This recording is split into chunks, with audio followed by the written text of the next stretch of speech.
Okay, welcome back to our 2019 episodes of Box to Battlefield. Happy New Year to everyone. I guess everybody's watching NFL football versus maybe some modeling, but nevertheless, here we go. As you know, we've been putting together our diorama. We've sort of taken a silent vote on whether or not to carry on with Groundwork versus just carrying on with the King Tiger, and I think Groundwork was the way to go. So, according to our audience, so I'm happy to do it. I love doing Groundwork, and so anything I can do to help you gentlemen is my pleasure. So now one of the things that we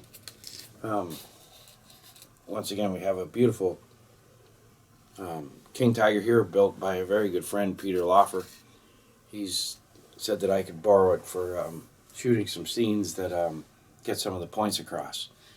My King Tiger, of course, is slightly different. Just to let you know, this beautiful King Tiger is covered with Zimmerit, and Peter has been able to put it really down to scale, 35th scale Zimmerit. I mean, his Zimmerit pops less than the attack Zimmerit, and he made it from scratch.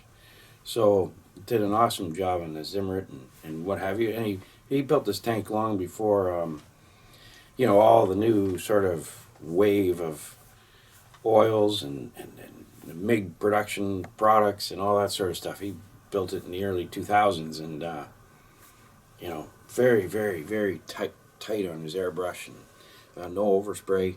He did a wonderful job. So hats off to Peter Loffer for lending me his King Tiger just for some positioning on our diorama. Now, as we spoke of last time we were together, of putting the little frame together over top of or under as a guide for our foam platform, which is necessary just to put groundwork just on our foam, rather our piece of wood here. You need contours of sand and earth and terrain. So just putting your tank on the kind of base like this and displaying it is no problem at all. But the minute we get into the groundwork and sort of stuff, guys, we want to get away from just the wood base. We want to add to it. You can't just sort of on the wood base start putting down polyfiller or your plaster and then adding sand and what have you. You've got to build a sort of a dam. We'll call it a dam or that sort of thing. It just never looks appropriate when you just start putting plaster on top of wood. And also, too, you run the risk of warpage, being that it's a piece of wood and adding a water substance to it. So you can't do that. So what I did over the holidays, of course, is and on our last view is we put our frame together.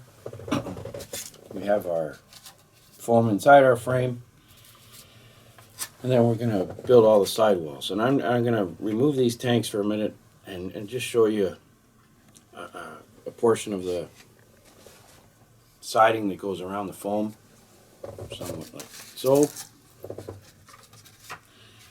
and our little contours and what have you. So we're just going to, in modeling time, this step is all going to take all of half an hour.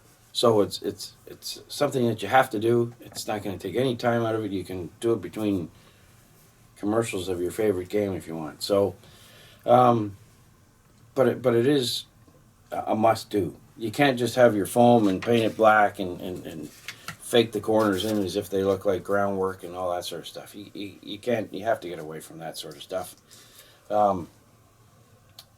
It just never translates. It still looks like pink foam painted black. So you can't do that. Now, one of the things with the frame is making it out of evergreen, and I've, in a previous video, talked about the numbers and the appropriate sizes and that sort of stuff. But there's actually two. Evergreen 398 and Evergreen 399. Either one of those will do. And what it does is it takes you away from trying to match wood or balsa wood to the color of this beautiful piece of wood. you're never going to be able to match it up. So if we just abandon that idea and just take Evergreen and paint it the appropriate color. Now in my case, I'm going to be painting it probably dark, dark, dark brown, with the foundation of that color probably being NATO black or flat black mixed up with a little brown paint. So, but all those things as we move forward in the next 2 episodes, that'll be covered. So anyway, so I have my frame, like so. Now one of the things I like to do is to support the edges. And these edges are supported by another piece of the frame. And I just cut little blocks to fill in the corners. And it just gives you a better gluing surface. Because to try to glue these 2 pieces of Evergreen, you're dealing with a 1/16 of an inch or an 1/8 of an inch at max. I mean, it's never an 1/8 of an inch. It's closer to a 1/16. But you have very little gluing surface here. And these models are designed to last 10 years or bumping around in your car as you travel from show to show. So you need to build up a corner piece, which is right there. It gives you lots of gluing surface. And I'll demonstrate putting those on as we wrap around into our rectangle. So I'll demonstrate that now. And I use crazy glue, but you can use the appropriate styrene cement if you wish. And all you really need is a square, out of your toolbox. If you don't have one, certainly in the summertime, all the garage sales that come about, there's always these on the edge of a garage sale for usually 25 cents. If you see them, grab them. They're you can't live without those. Of course, our saw to cut them. So I've pre-cut these just out of our framing stock. Don't let anything go to waste. Cut them out of that. And like I say, it gives you a fantastic and appropriate gluing surface. So that both of these pieces of Evergreen, the corners, are going to be glued to the sides of these little blocks. So I just have to line them up. And then remember, guys, that you're also going to have to subtract the thickness of the plastic. So when gluing it on here, you're going to have to move it in our 1/16 of an inch, or our thickness of our plastic. So just remember that moving forward as well, is that you have to take those little measurements into consideration. But if we're doing King Tigers and Willys Jeeps and painting figures the way we do, I think that a half an hour of doing this is going to move along pretty rapidly for you guys. So let me just set this up, and then once again, if you do miss the corner slightly, just take some 400 sandpaper and sand it smooth.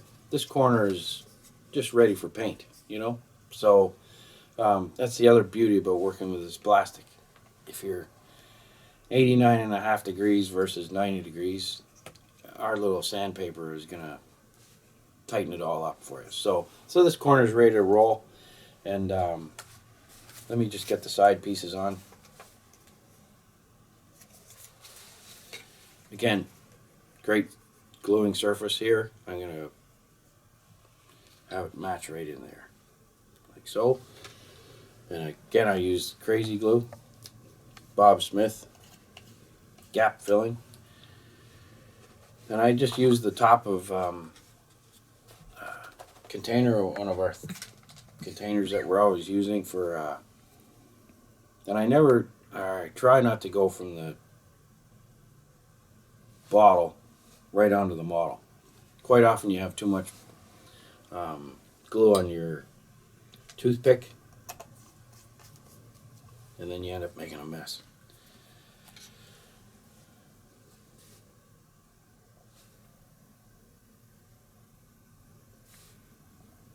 So I go from the secondary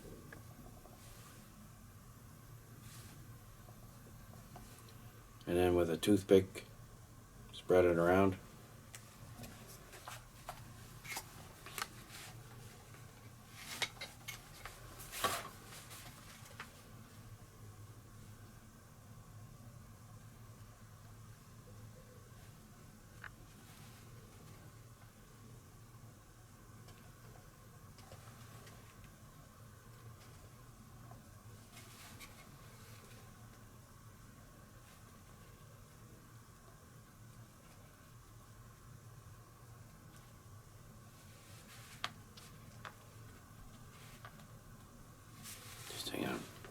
gentlemen. That will do you. As you can see, I put on less glue than I should have, but I have no mess either. So hang in there.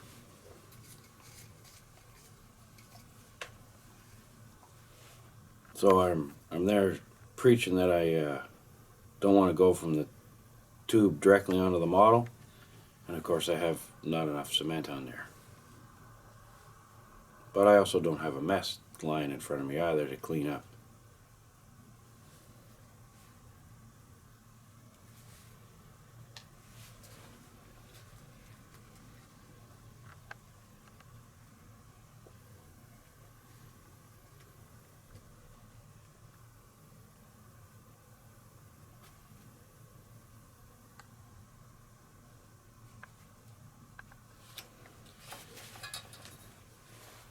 Appropriate square, keep everything true.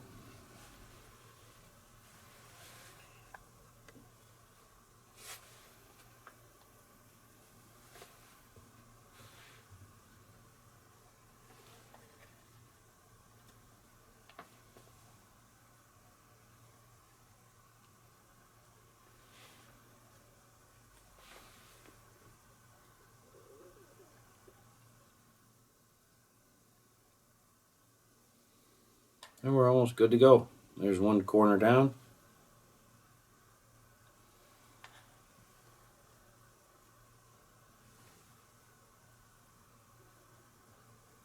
And I know that this may seem a little juvenile, and here we are doing sort of grade 1 stuff. But that's why we went to grade 1. It wasn't a waste. So once you get all your corners together, and I'll put the appropriate one on the back, the rear corner off camera, because it's pretty straightforward, guys. This is all set up with the square. We'll give it a few minutes, drop it in now. When you're putting the blocks on in the corners, and like I say, that's just for security more than anything. You just need that little bit of, because you guys are going to travel with these models sometimes. So rolling around in the trunk of your car and all that sort of stuff, I realize we're going to bubble wrap it, we're going to put it in a box and all that sort of things, but we also know that accidents happen. So putting on those little blocks in the corner is a great idea. And it gives you, moving forward, just something that is not going to fall apart 10 years later when the glue starts to dry out and that sort of stuff. You're going to have these little supports in each corner to, like I say, it may be not for today, but you'll be glad you did it moving forward. Now, because the blocks are there and we have a rectangle here, you're going to have to cut the corners off of these. So just take your handy saw. This is styrofoam, so there's no energy to cut the corners off. Look at that, presto, and the corners are off. So you're going to go around, all the way around. It's going to take you all of 30 seconds for all 4 corners. And all you're doing is making a little space for these little edges to fit into. And then, of course, we're going to fill this up with groundwork material so they become invisible.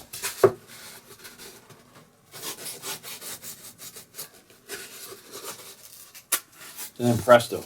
So we have our spot for our little squares to fit in. And this will be set up now.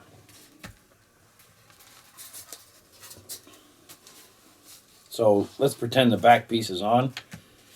And like I say, I'll glue that on off camera.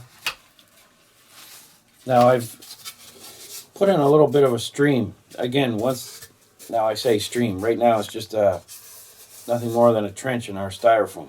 But it just adds texture and a little bit extra terrain to our setting, to our diorama base. And then I've cut our evergreen to fit it. I'll explain that. Okay, so we've got our base there. The only thing left really is to as far as the perimeter of our diorama is easy. All we have to do now is paint it. But now I'm not going to paint it immediately because there's going to be a lot of moving around. There's going to be a lot of plaster added and stones and grass and maybe a tree. So I'm not going to paint this up yet because it's only going to scratch itself, you know? So as you can see, it's all clinging together. Everything's great. Building time, maximum, half an hour.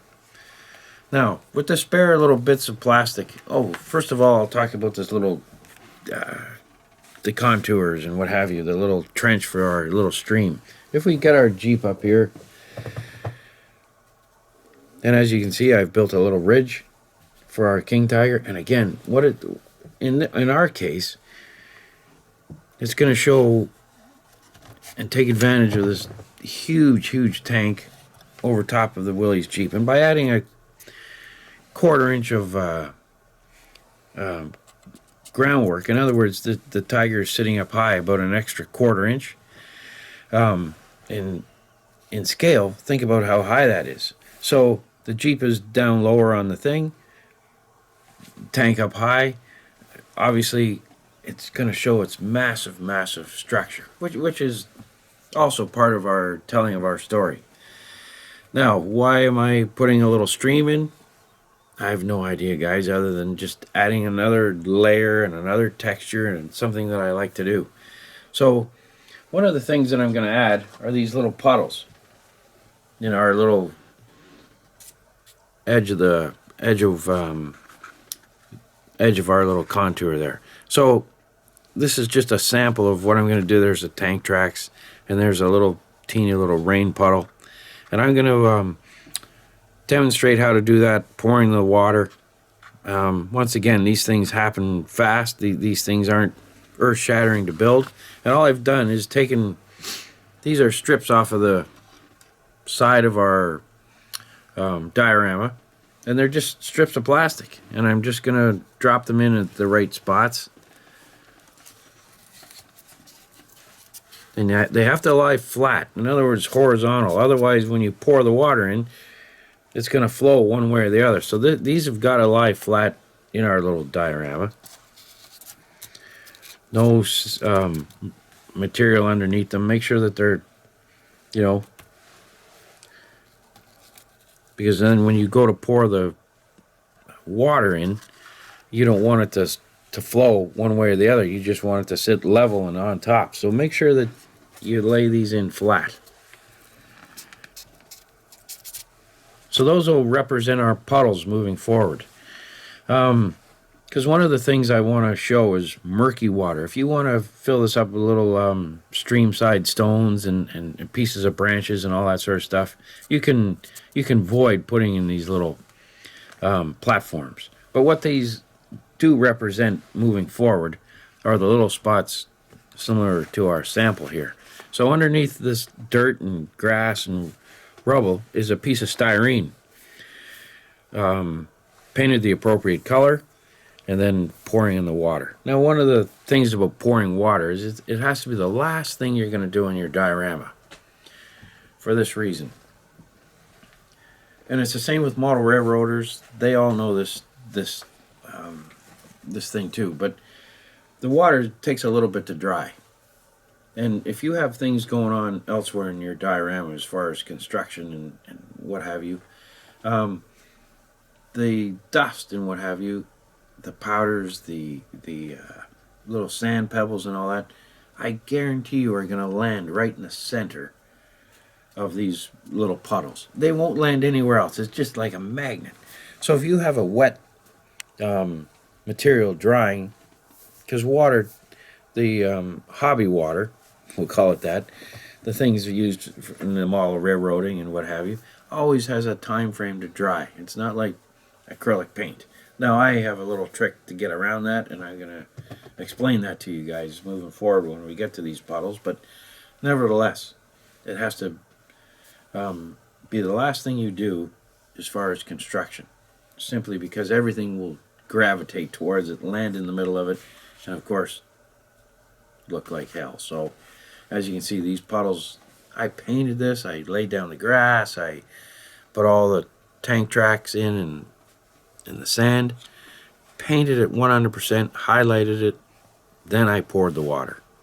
And as you can see, nothing is sitting on the surface because I was 100% finished.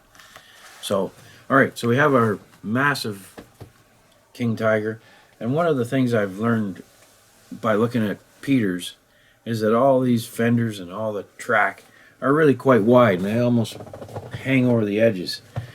So what I'm going to do off camera, I'm not going to demonstrate doing it on camera, is I'm just going to cut one of these fenders off, and I'm just going to take wire cutters and just snip, snip, snip. Maybe I'll do one of them on camera, but anyway, I'm just looking at Peter's. This is a huge, huge tank, and I think it'll be better in our little diorama setting if one of these fenders is nipped off.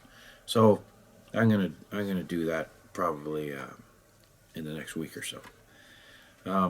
Like I say, it's also with all the track work that I've done. If I start putting on all these fenders and all that stuff, all that track work that I've done with the decal fix and putting the mud on and the powders, all that's going to be hidden away and a waste of time. So the next step in our thing is to get the dirt on. And the product I like to use is just from Home Depot. It's one of those wall plaster, for sealing up drywall. Very inexpensive, guys, and it's just simply a pre-mixed. I think the powder plus adding water to it, that sort of drywall paste is sort of hard to find now, so we go with the pre-mixed. And don't worry about cracking, don't worry about anything to do with the drywall paste itself, because if you get cracks happening in your diorama, it's just natural. So if suddenly you let this sit for 24 hours and it's under a light bulb or something and cracks form, don't go and fix them. Just make it part of the diorama itself. Bring them out a little bit even. So don't worry about cracking. Don't worry about all that sort of jazz going on. And what I'll do is I'll go and collect some sand. And when you're collecting sand to go on your diorama, make sure that when you're digging down in the garden, you're 2 or 3 inches from the surface. In other words, dig down. And that's just because insect eggs and animals, cats, dogs, going to the washroom constantly on the same sort of soil. You don't want that mixed up against, you don't want the smell, you don't want, and also too the little vegetation that comes from sand that's, on the surface. So dig down, or if you get to a construction site, even better, steal a Tupperware container with sand in it. It's usually nice and clean. So just don't go out to your garden and scrape off the stuff at the top. It can interfere with what's going on here in our base. So what I'm going to do for our next show is plaster up the whole base. I'll do a little bit off camera. You guys don't need to see me laying down drywall putty for half an hour. I get it.